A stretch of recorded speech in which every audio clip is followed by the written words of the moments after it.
নিষিদ্ধ সংগঠন ছাত্রলীগের সাবেক সাধারণ সম্পাদক সিদ্দিকী নাজমুল আলম নিজের ভেরিফাইড ফেসবুক আইডিতে দেওয়া পোস্টে লিখেছেন, আমাদের সরকারের সময় চাইতে এবারে রমজানে তেমন লোডশেডিং হয়নি। তবে কি ডক্টর ইউনূস সরকারের প্রশংসা করলেন নাজমুল? এ নিয়ে কয়েকটি সংবাদ মাধ্যম সংবাদ পরিবেশন করেছে যে ডক্টর ইউনূসের প্রশংসা করলেন নাজমুল। তবে এ নিয়ে পরে আরেকটি পোস্ট করেছেন সিদ্দিকী নাজমুল আলম। সেখানে তিনি লিখেছেন, কয়েকটি অনলাইন পোর্টাল আমার গতরাতের ফেসবুক পোস্টের ভুল ব্যাখ্যা দিয়ে নিউজ করেছে।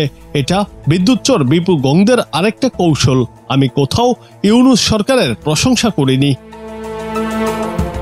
পূর্বের পোস্টে সিদ্দিকী নাজমুল আলম লিখেছেন, যারা লুটপাট করে দলটাকে শেষ করলেন, অতিরঞ্জিত অতিকথন টেলিসামাদ স্টাইলে রাজনীতিকে জোকারিতে পরিণত করলেন, তাদের বিরুদ্ধে লিখলেই একদলের জ্বালা ওঠে এভাবে যে এখন ঐক্যের সময়, এখন এগুলো লেখা যাবে না, আবার ক্ষমতায় গেলে এসব নিয়ে আলোচনা করা যাবে। মোট কথা, তাদের কথা হলো আমরা তাদের পক্ষে লিখে তাদের সব হালাল করব, আমরা আমাদের পরিবার জীবন দেবে, আর তারা শুটেড বুটেড হয়ে আবার আমাদের নেত্রীর চারপাশ দখলে রাখবেন।